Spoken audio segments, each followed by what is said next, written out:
Wrigley's Spearmint Chewing Gum, the refreshing, delicious treat that gives you chewing enjoyment, presents for your listening enjoyment Edmund O'Brien as... Johnny Dollar. Your call to Blood River is ready, sir. 1 moment. Go ahead, please. Hello, Deputy Gray? Yeah, is this Mr. Dollar? Yeah, right. I've been assigned to the Colburn shooting. I got your telegram. Will you be here? Well, I have to ask you a favor. I got a plane space to Parkinson, and I understand there's a bus to a place called Divide, but I can't find any transportation into Blood River. Well, there isn't any. I'll have to meet you in Parkinson. Oh, good. I'm due to arrive at 4 tomorrow afternoon. Say, what about Colburn? Did he make a statement? No, he hasn't come to yet. If you want one, you better show some speed. The doc says he may not last tomorrow.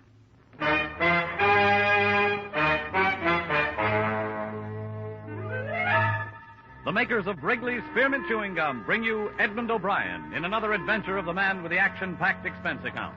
America's fabulous freelance insurance investigator. Yours truly, Johnny Dollar.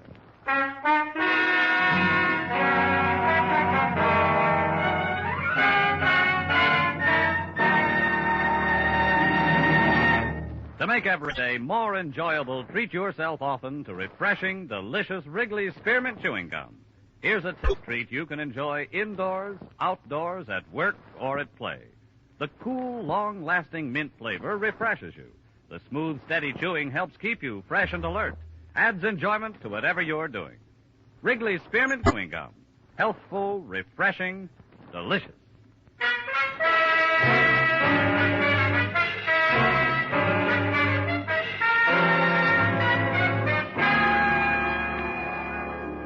Expense account submitted by Special Investigator Johnny Dollar to Tri-State Life and Casualty Company, Hartford, Connecticut.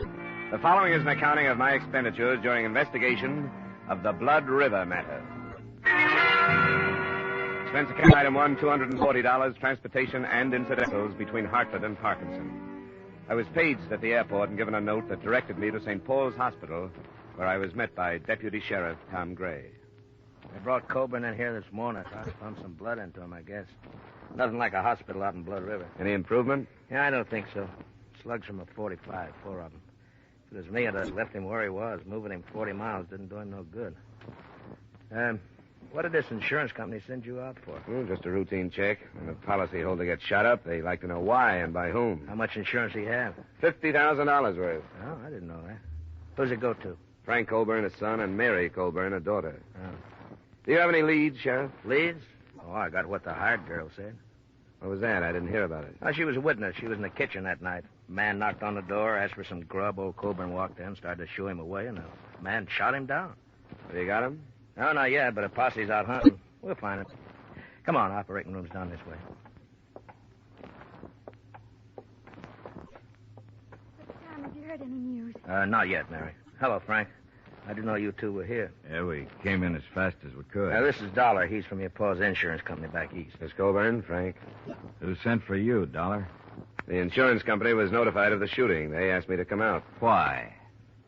I don't think this is the time to talk about it. It's just the way they work, Frank. They like to look into things like this. Come on, Dollar, in here. Oh, Tom, wait. Can't we go in, too? The doctor told us to wait here, but we've got a right to go in if anybody has. Well, I guess you have, Mary, but the doctor probably thought it'd be easier for you this way if something went wrong, you know. Well, it isn't.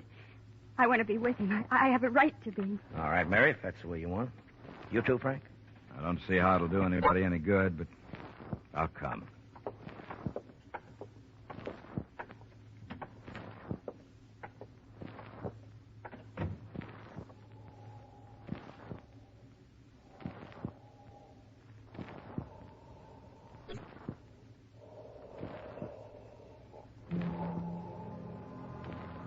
The son, Frank, was a huge man, well over 6 feet in his high-heeled boots. But the figure on the operating table must have towered over him during better days. I learned later that Max Colburn was more than a man. He was already a legend in the Blood River section. But here, under the intense glare of a battery of overhead lights, and under the probing instruments of the surgeon, Colburn was a great deal less than a man. Through the concealing sheets, you could realize the disintegration of his body, and his massive head, skin now bloodless and drawn, had already taken on the aspects of a skull. I knew he'd never make a deathbed statement, but we stood there and waited 2 hours for him to die.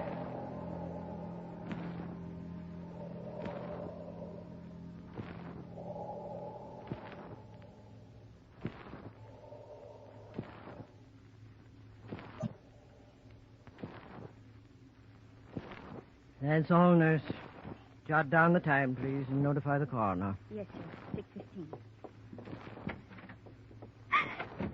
Oh, now, Mary, don't do that. It won't do no good. Oh, Tom, what'll I do? What'll I do? You'll be all right, Mary. Frank, take her out of here, will you? Come on, Mary. There's nothing anybody can do now. If it had been me, Doc, I'd never brought him in. Old Bull might have made it in Blood River. I'm sorry, Gray. He had to be moved. No facilities at all out there. It's your business, I guess. It was point-blank range, Gray. Multiple punctures of the stomach, single puncture of the right lung. He had to be moved. How do you do? Johnny Dollar, Doctor. Oh, I'm sorry. Dr. Fulton. Mr. Dollar is representing my insurance company. How do you do? I'm sorry I couldn't save him, Dollar. Well, you did everything you could. Yeah. Who was it that shot him, do you know? Not yet. I hope you'll find him. Max Colburn was a fine man. Yeah, the best. Now, what are you going to do now, Dollar? Go to Blood River? I'm still not satisfied about this thing. I'll put you up in my place. There's no hotel. Oh, thanks. I'd appreciate it. Well, nice to meet you, Dollar. Too bad it couldn't have been under better circumstances. You should never have brought him in. Well, he probably knew what he was doing. You think he shouldn't have been brought in? Why'd you let him? You're supposed to be the sheriff out here. There's nothing I could do to stop him, Frank. No, and there didn't seem to be anything you could do before to stop it either. Oh, now, calm down, The Frank. county don't pay you to run around with my sister. If you'd been spending half the time on your job that you do with her, this wouldn't have happened. That's enough, Frank. Now, shut up. And if Mary don't know it's mostly your fault, I'm going to tell her. He's a hot-headed buzzard. Yeah, I noticed. Can we make it to Blood River tonight?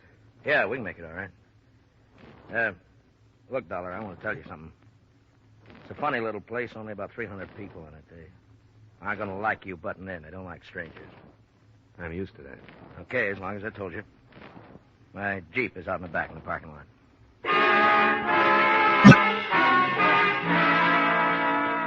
It was only 40 miles to the village of Blood River.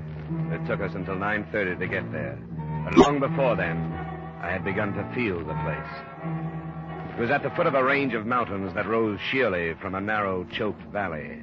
And it was the mountains that gave the feeling of oppression. In the moonlight, they seemed to be leaning over the village, ready to destroy it at any moment.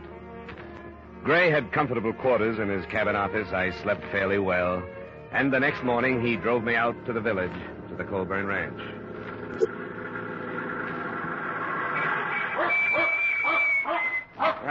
Quite a layout.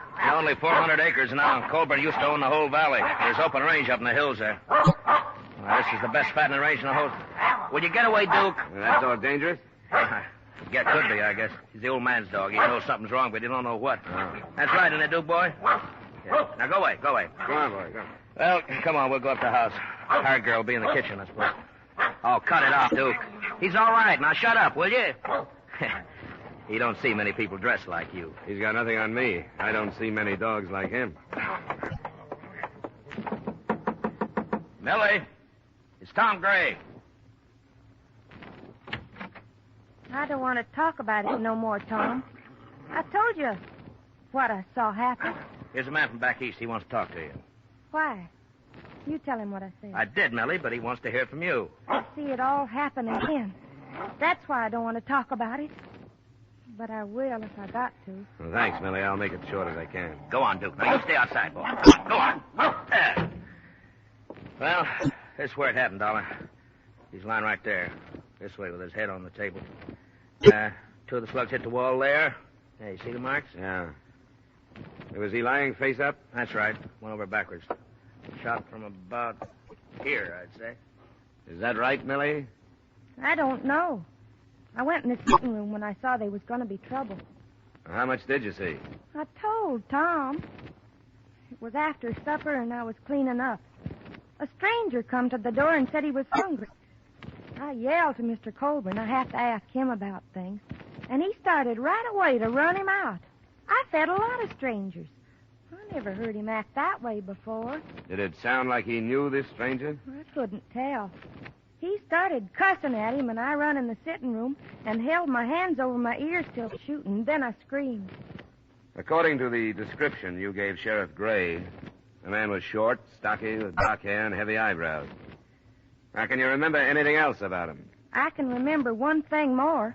He was wearing some kind of a coat and a newspaper in one pocket. Mm-hmm.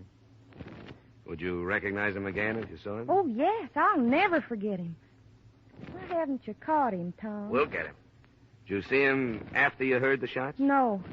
I run back in here and saw Mr. Colburn. Then I run outside screaming. Randy come out of the bunkhouse. I didn't see the man. That's Randy Drew. He didn't see the stranger coming or going. Colburn's son and daughter, where were they? They wasn't here. I don't know where Miss Colburn was, but Mr. Colburn wasn't home yet from riding fence. Millie, What? you telling the truth? Yes. You aren't protecting anybody. Of course I ain't protecting anybody. Why should I do anything like that? Who would it be? I only asked, Millie. That's all I want here, Sheriff. Good enough. Thanks for the help. Millie. Yeah, it looks like it's going to storm. How old is she? Huh? No, about 20, I guess. With a little work, she could be an attractive girl. She's peculiar. She grew up outside, but never quite did inside. How does she and Frankie get along? Pretty good, I guess. What are you driving at? Sometimes that stranger story sounds just a little too pat. Now, hold on. I take it that's the bunkhouse? Yeah, that's it. Now, how could somebody kill Colburn and then get across all this open yard before anyone ran out to check on the shooting? I don't know. I guess shooting out here don't mean what it does where you come from. Folks here do a lot of shooting. Well, Millie said she screamed. Yeah, it's pretty dark here, too. Mountains cut off the sun about 4 o'clock. Well, maybe so. I told you we found a gun in a ditch near here. She said she had a newspaper in his pocket. The gun was wrapped in one when we found it. Who's this? What? That looks like Charlie Baxter. Oh, yeah, it is. He was in the posse. I don't know what he's steaming that horse about. Hold it. Oh! What's the matter, Baxter? We got the killer. Found him at Silver Star. Oh, well, good. Where's he now? Bringing him to your place. It's Elmer Bryce. He came back? You better get in there. Right. You stay here and bring Millie in. She'll have to identify him. Use the truck. Okay. Let's get on back to town, Dollar. Who's Elmer Bryce? There used to be a hand here, just flunky. Kept the range string watered. Choked a colt to death with rope, and old man Colburn darn near killed him. When was this? Oh, 2 years ago. You know, in 35 years of ranching, Elmer Bryce was the first hand the old man ever had to fire. Folks around here ran him right out of the country.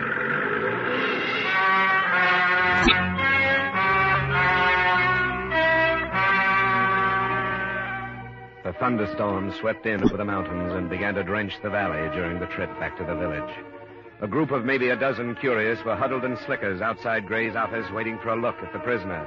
He arrived by car, went through the formalities of arrest, and a few minutes later, Colburn's hired girl walked into the office and faced him. That's him. He's the one. You swear on the Bible, Millie? Yes, I could never forget him. Okay. You can go on back to the ranch. Thanks for coming in. I'm glad they caught you. Oh, Millie. When they kill you, maybe I can sleep without seeing it happen all over again. That's enough, Millie. All right. Well, Bryce, you're under arrest. Anything you say will be used against you. I didn't kill him. You deny being at the ranch? I was at the ranch, but I didn't kill him. Well, what did you do? I was hungry. I thought I could get something to eat. He owes it to me.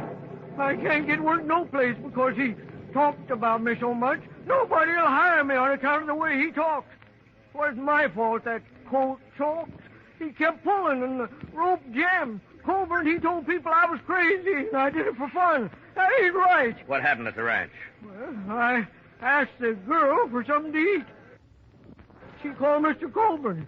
He come and cussed me out and told me to get off his land. And I left. Millie says when he cussed you out, you killed him. I don't care what she says. What kind of a gun do you carry? I ain't got no gun, and you can't prove I killed him. Because I never did. Them two are straight. We want Elmer Bryce. Why did you go to his ranch instead of some other? I told you. Because he owes me something for what he done to me. Why don't you tell the truth so we can get on with this, huh? I didn't kill him. You hated him. I hate a lot of people. Listen to them. Who is it? What? Let me come in. Just a minute. All right, come in. Gathered fast, Gray. Must be near to 100 out there now. They sent me in to say they wanted Bryce. Well, they can't have him. You know how they feel about old man Colburn. They want his killer for themselves. I didn't kill him. Nobody can prove I did. I think you've waited long enough, Sheriff. You better get this man into a car and get out of here. All right. Come on, back on your feet. How to give you to him? I don't care what Give me a hand, Dollar. Sure, the faster we move, the better. Open the door, Baxter. Start out. We'll be right behind you. All right, let's go. Move, Bryce. Come on, move. Come on. Get to the car, Bryce, quick. Now go home, folks. Anderson there, you go home. And Phil, you know better than to do this. Now go on home. Why, get away, let go. We don't need no outsider. Man, take care of this outsider. I got the killer. Use your head. This won't do any good. This is our business, Spencer. You ain't gonna stop it. Oh!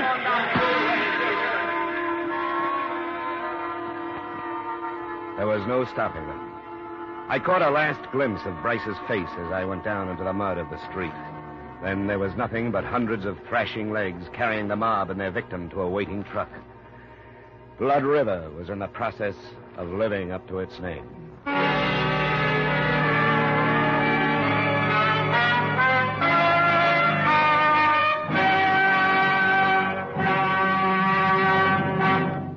To make every day more enjoyable, treat yourself often to refreshing, delicious Wrigley Spearmint Chewing Gum.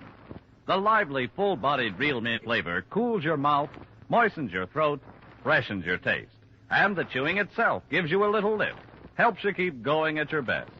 So for real chewing enjoyment that's refreshing and long-lasting, always keep Wrigley Spearmint Chewing Gum handy. Healthful, delicious Wrigley Spearmint Gum will make every day more enjoyable. And now with our star, Edmund O'Brien, we return you to the second act of yours truly, Johnny Dollar.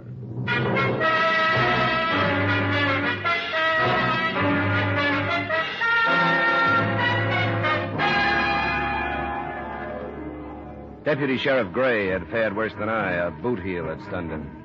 So it was 15 minutes before we got underway in the Jeep. We found Elmer Bryce on the road to the Colburn Ranch, hanging from a bridge. We took his body back to the sheriff's office in the now silent village. You got to understand how they felt about Colburn before you can begin to understand their actions. I'll never understand. I've never been part of a mob. And neither have I. Neither have they. But this is something special. The old man is going to break up the rest of his land and parcel it out. He's done it before. He was loyal to the Blood River folk, and it meant they could have the land of their own. They could never afford it except the way he sold it. You're in a bad spot, aren't you? What are you going to do about this lynching? I'd like to call back the last hour and a half. That's what I'd like to do about it. Should have kept Bryce out of Blood River, but I didn't know. These people are my friends. I'll have to go into Parkinson and name as many of them as I saw. That's what you pay for wearing a badge, I guess. It's a lousy break. Is there anything I can do? I think I better strap on a gun. For the first time since I got this job. See there on the desk the receipt I made out when I took Bryce's personal things? I better have that. Is it there? Yeah, it's here. Sheriff, What? what's this? Who signed this? Charlie Maxwell. He signed because Bryce couldn't write. That's his X just above. He couldn't write. Well, no, he wasn't much for brains. You saw that. He couldn't write his own name, but he carried a newspaper around with him? Why? Just to have it handy for wrapping guns? Or did he learn to read without learning to write? Well, Oh, it's going to be a strange kind of justice, Sheriff. If he was telling the truth and your village killed an innocent man, those that go free will live with that for the rest of their lives. I'll leave the Jeep with you. I'll drive Maxwell's pickup into Parkinson. Yeah, thanks. There's some of my clothes and boots you can wear. Better get out of them wet ones. And just take this advice, will you? Don't go throwing your weight around. It's going to send them crazy. Be careful. I'll be back after supper.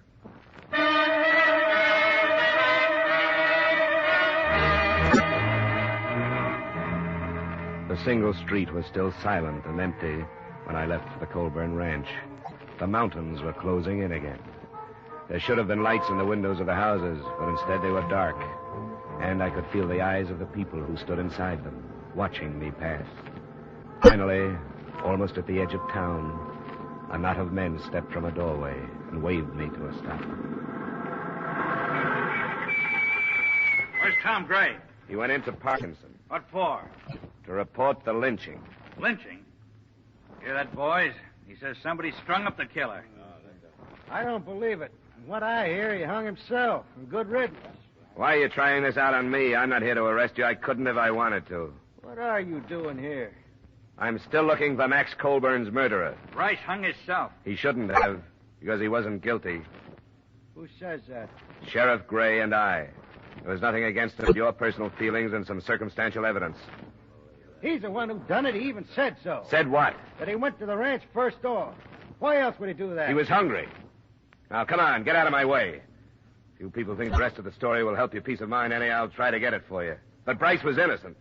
Think about that for the time being. Come on, move it, Ben. I'm coming through. Let him go, Ben. Come on, boys. He can't hurt us.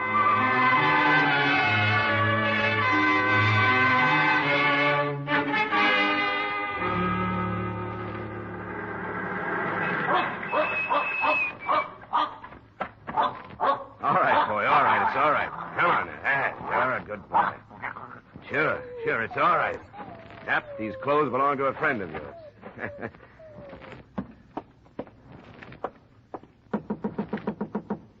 Who is it? Johnny Dollar, Miss Colburn. Oh, Who is it, Mary? it's Mr. Dollar, Frank. Oh, yeah. Come on in, Dollar. Thanks. We heard about Bryce. I'm sorry it went that way. Any man, I don't care what he is, has a right to a trial. Yeah. Lynching is one of man's least pleasant habits. This one especially, it looks like Bryce was innocent. No, he wasn't. Millie said he was the one. There could have been a lot of things wrong with her statement. She didn't see it happen. She only heard it. Somebody else could have taken advantage of Bryce's visit and done the shooting himself. I don't follow you. He did come out here. He admitted it, but I don't think he killed your father. He hated him. Mary, stop that. Sure, he hated him. Everybody knew it. With that and Millie's statement, who would bother to look any further than poor dim-witted Elmer Bryce? Oh, Frank. Oh, Frank. Shut up, Mary. Go on in the other room. Wait a minute. What's the matter with her? She's upset. Frank, you killed him. Shut up. You'd like that to be true, wouldn't you? You said you would. You said you would, and you killed him. I'm going to the sheriff, Frank, and don't try to stop me. She's off her head. Like everybody else in this blasted hole. Yeah? Why should she have said that? Because I lost my temper one night. Told the old man he better blow his own brains out before I did it for him. Because he forgot how to think with them. When was that? A couple of weeks back. Maybe I was hot enough to mean it at the time, but I cooled off. I wouldn't kill my own pa. Well, there goes your sister, Frank. Sheriff Gray mentioned that he was going to sell the rest of his land. Was that the cause of the trouble? Yeah. He didn't care what happened to his kids. I told him with all the war talk, this was the time to hang on to it, restock the herds, and get ready to make some money. Ranch is yours now. That's right. Mine and Mary's. Where were you when your father was killed? I was riding fences up by Red Knoll. Do you have any way to prove that? Any witnesses? You don't run into anybody up that way. That's our land. Folks stay off it. What about it, Frank? What about it? There's a lot stacked up against you. I know it. You can depend on my sister. You and anybody else who'd like to string me up for it. What about Millie? Was she in it with you? In it? Now, wait, don't get the wrong idea. I didn't kill my pa. There's a lot stacked up against you. Yeah, there are places to go. I don't like jails and courtrooms. I think I'll just fade until it blows over. That's not the way. You won't make it. You're gonna stop me? I'm being paid to see this thing cleaned up. I'll have to try. Get out of my way, Dollar. You sit down until the sheriff gets you. Get away from the door. You're an outsider. It's none of your affair. Now get out of the way. I said get out of the way. What's this to you? Stay where you are. You can't make me.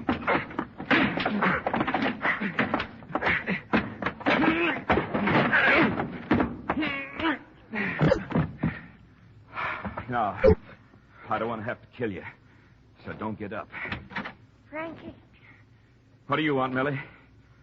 What are you doing with that gun? you've got to kill him, Frankie. Get out of here. You've got to. For me. Why? Because I lied. I lied to everybody. What about? About your pa. Elmer Bryce didn't kill him. Millie. Because I did. I killed him for you. You told me that night you wished he was dead. You remember that night? I remember, Millie. And I told you I'd do anything for you. Remember that? Anything. Yeah, I remember. I lied. Elmer Bryce came, but I stayed in the kitchen and heard everything he said. I knew he hated your pa, and after he ran away, I thought about it. You're crazy, Millie. I waited for a while. When I knew nobody saw that man leave, I yelled to your pa again.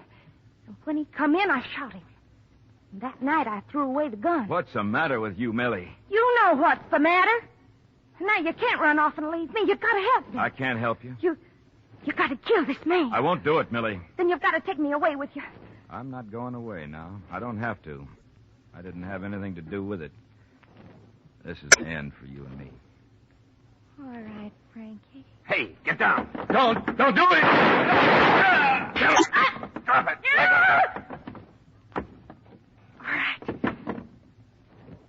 All right. I did it for him. Now I don't care what happens to me.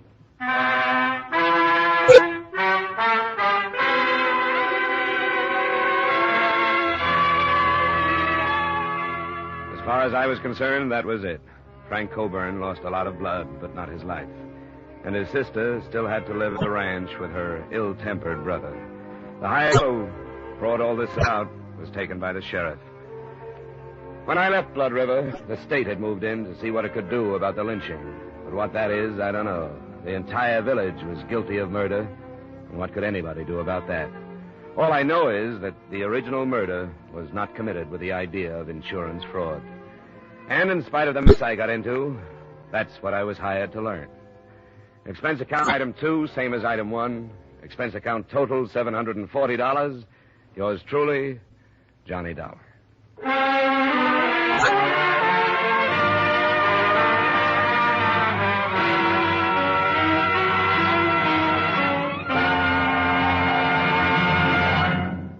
Remember, friends, to make every day more enjoyable, treat yourself often to refreshing, delicious Wrigley's Spearmint Chewing Gum. There's lots of cooling, real mint flavor in every stick. And chewing Wrigley Spearmint helps keep you feeling fresh and alert. You feel better, work better, get more fun out of doing things. So indoors, outdoors, wherever you go, keep some healthful, refreshing Wrigley Spearmint Chewing Gum handy. To make every day more enjoyable, treat yourself often to delicious Wrigley's Spearmint Chewing Gum.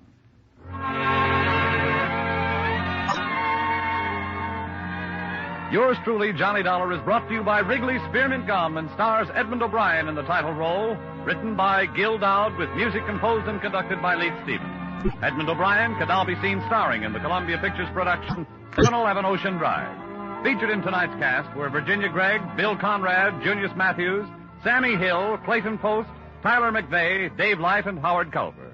Yours truly, Johnny Dollar, is produced and directed by Jaime Del Valle.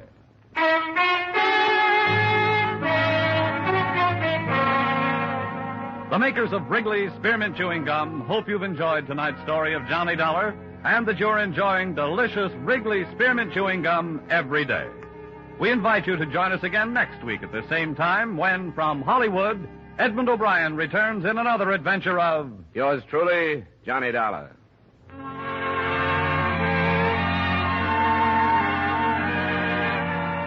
Bob Stevenson speaking. This is CBS, the Columbia Broadcasting System.